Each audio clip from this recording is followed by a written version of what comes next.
खरं तर राज्यामधल्या निवडणुका या पुढे ढकलण्यात आलेल्या आहेत आणि त्यावरूनच आता नवा वाद सुरू झालेला आहे। तिकडे अंबरनाथमध्ये निवडणुका पुढे ढकलल्यामुळे शिंदेंच्या शिवसेनेच्या कार्यकर्त्यांनी मोठा गोंधळ घातलाय।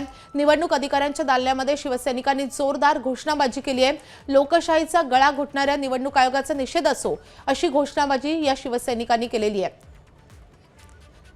तर आता बातमी आहे दिल्लीमधून काँग्रेस खासदार रेणुका चौधरी या नेहमी चर्चेत असतात।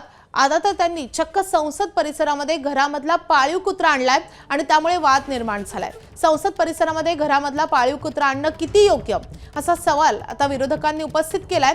विरोधकांनी कारवाईची मागणी केल्यानंतर रेणुका चौधरी यांनी उत्तर दिले, पाळीव कुत्रा कुणालाही चावत नाही, संसद परिसरामध्ये आणल्यास तुम्हाला काय त्रास होतो असा सवाल रेणुका चौधरींनी उपस्थित केलाय।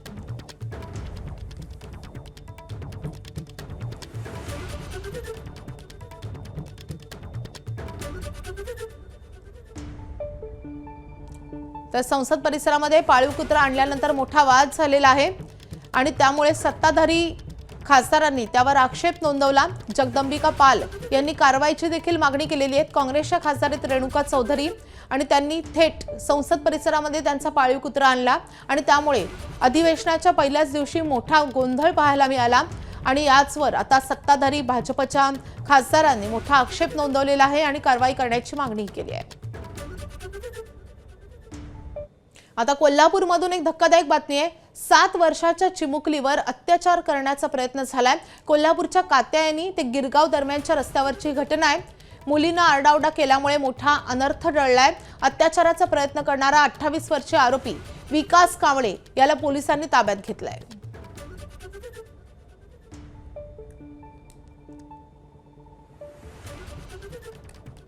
तर अवघ्या 7 वर्षाच्या चिमुकलीवर अत्याचार करण्याचा प्रयत्न झालेला आहे। कोल्हापूरच्या रस्त्यावर म्हणजे कात्यायनी ते गिरगाव दरम्यानच्या रस्त्यावरची घटना आहे आणि या सगळ्या घटनेदरम्यान मुलीनं जोरदार आरडाओरडा केला आणि त्यामुळे आजूबाजूची लोक जमल्यामुळे मोठा अनर्थ टळलाय। मात्र अत्याचाराचा हा प्रयत्न करणारा 28 वर्षीय आरोपी विकास कांबळे याच्या मुसक्या आता पोलिसांनी आवळलेले आहेत आणि त्याला ताब्यात घेतलंय। एबीपी माझा, उघडा डोळे बघा नीट।